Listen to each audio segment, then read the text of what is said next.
I'm Gregorio Chavez, and my project for the internship program is about the donation that was given to South Park in 2007. Before 2007, there has been a lot of gangs around South Park, a lot of drugs being sold on the streets, a lot of youth violence especially. And after the donation that was given to us, there has been many changes. The neighborhood was way better. There was barely any crimes happening here. But just because that donation was given to us and there has been good change in South Park doesn't mean South Park is a super safe neighborhood. I'm here with Carmen Martinez and I'm interviewing her about the donation that was given to South Park. One of the questions I got for you, Carmen, is did South Park really change after the donation that was given to South Park? Absolutely. I think anytime money or any type of resources are put into a community that really needs them, it's going to be utilized properly. And what I mean by that is, like paying attention to what was really needed here in the South Park community. It really helped us kind of get things started. It started like a chain reaction almost. It was able to get us kind of like jump started into getting the community to be changed. So what buildings or companies did the workers or the people around add to South Park with that money? So some of the resources were economic development portion, which really helped the businesses on 14th when the bridge closed, and it just helped kind of beautify the businesses down there. I know that they helped paint the exterior of the properties, replace windows, replace some of the awnings, even things simple as power washing the building to make it look a little bit more new. Those were some of the things. The other portion of it was the beautification, putting plants, planters, trees, redoing some of the curbs down on 14th where the kind of the quote-unquote business area for the businesses, allocated specifically for the businesses to make them more appealing and more attractive, and people would go in there to use the businesses. So are some of those buildings here today? Yeah, a lot of them. Actually, what it did was whenever you clean something up, it makes it more appealing to people that are the users. The community in itself gets pride in knowing that the businesses they look like clean. Nobody wants to go into a all graffitied, beat up, dirty building. Beautifying this with putting planters and trees. It helped bring in other businesses, came into the community.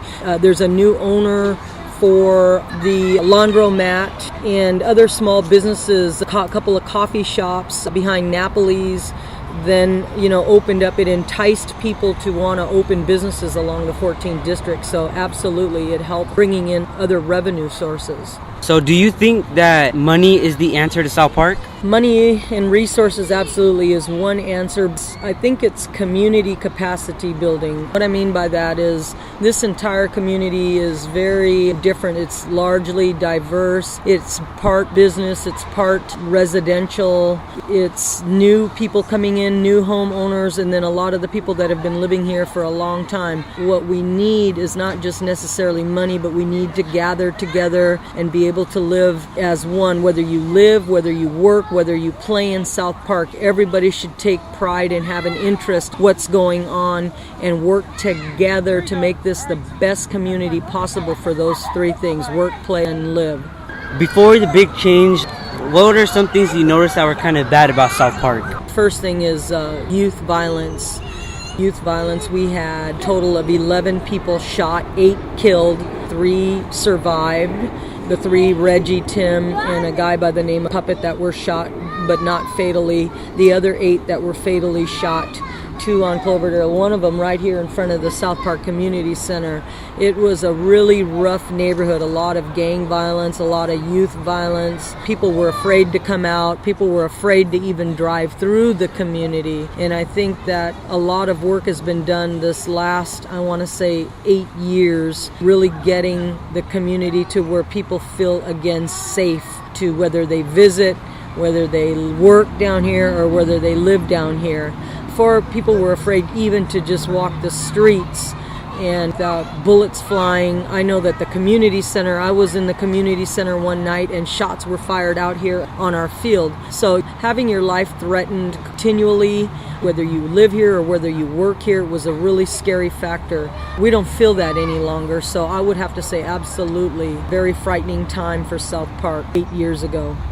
What can people in the community do to help change South Park instead of money? Get involved.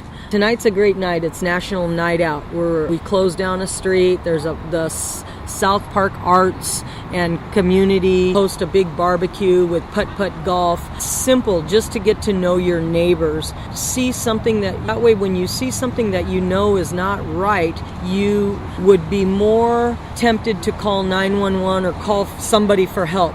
For an example, if you know that your neighbor is at work and you see a strange person in their backyard digging through their garage, you know that that's not right. It would prompt you to call 911, bring some attention to the situation. A lot of times it's just getting involved, community meetings, visioning plans, cleaning up the Duwamish, whatever it is. Try to get involved. A lot of hard-working people with families. We understand, I work hard, I have a family, but I still try to be involved. Become a block watch captain or be involved in the block watch. Know what's going on at the community center. I think the more you pay attention to your surroundings, the less likely you're going to allow crime to be a part of that. Just for everybody's safety that we all get involved.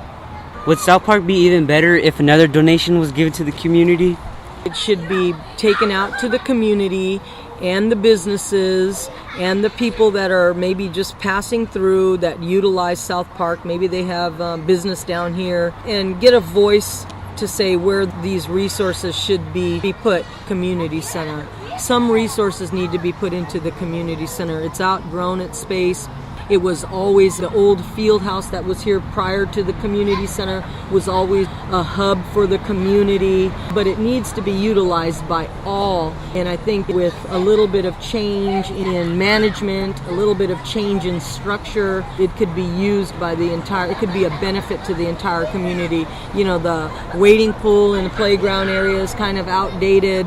There's a lot of open space that can be utilized, maybe more gardens or a spray park, or back where the trailer and the sand pit, that's what we call it, the sand pit, where it was the outdoor volleyball at that time when it was constructed. That was the big thing, having an outdoor. Well, it's not utilized any longer. Nobody uses it. So to me, it's kind of a wasted space. And I think taking a look at that and putting resources into something that could be beneficial to everybody would be wonderful. But again, it would have to go out to the community and be a voice of the community to see what they would want. I strongly agree.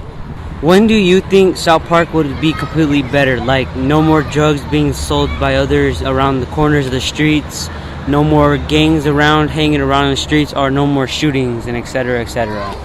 Every community, there's going to be crime. It just is how you control it.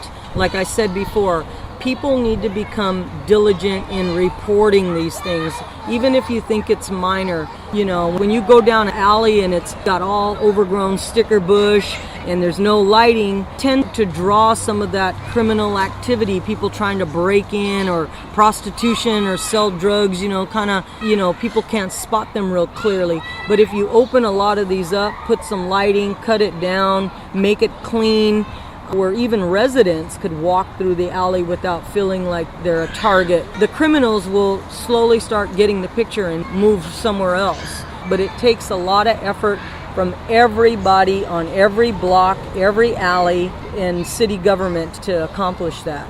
I want to thank you for your time, and you had very well completed answers. They were just perfect. And again, this was Greg interviewing Carmen Martinez about the donation given to South Park. Interviewing Carmen was a very good experience. She knew a lot of answers. All her answers were clear to me, and I actually learned a lot myself. Thank you.